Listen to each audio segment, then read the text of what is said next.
أعوذ بالله من الشيطان الرجيم. بسم الله الرحمن الرحيم. والمرسلات عرفا فالعاصفات عصفا والناشرات نشرا فالفارقات فرقا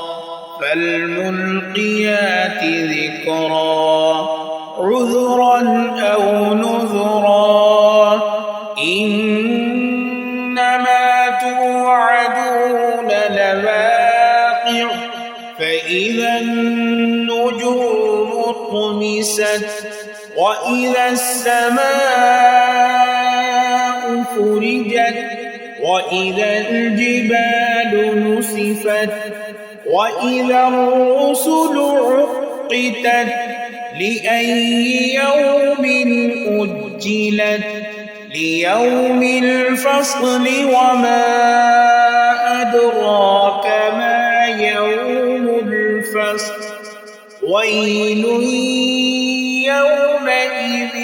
للمكذبين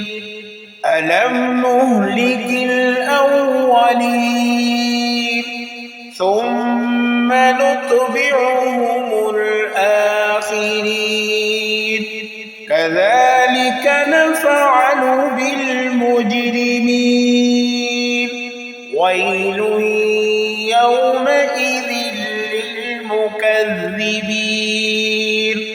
ألم نخلقكم من ماء مهين فجعلناه في قرار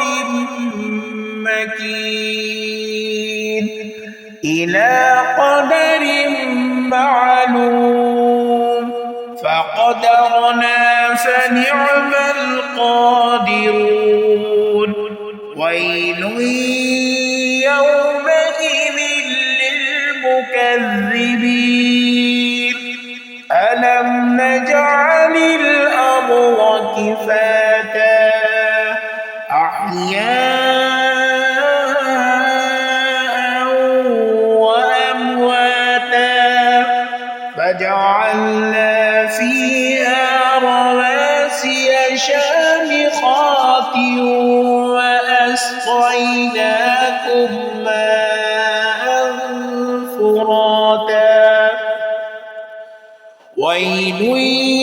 يومئذ للمكذبين انطلقوا إلى ما كنتم به تكذبون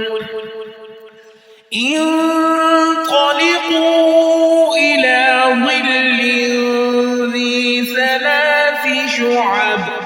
لا ظليل ولا يغني من اللهب إنها ترمي بشرر كالقصر كأنه جمالة صفر ويل يومئذ للمكذبين هذا يوم لا ينطقون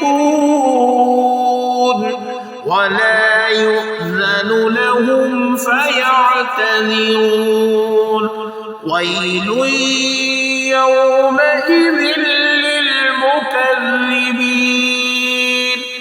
هذا يوم الفصل جمعناكم والأولين فإن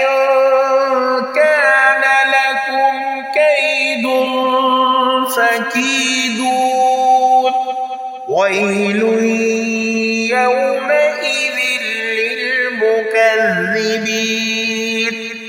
إن المتقين في ظلال وعيون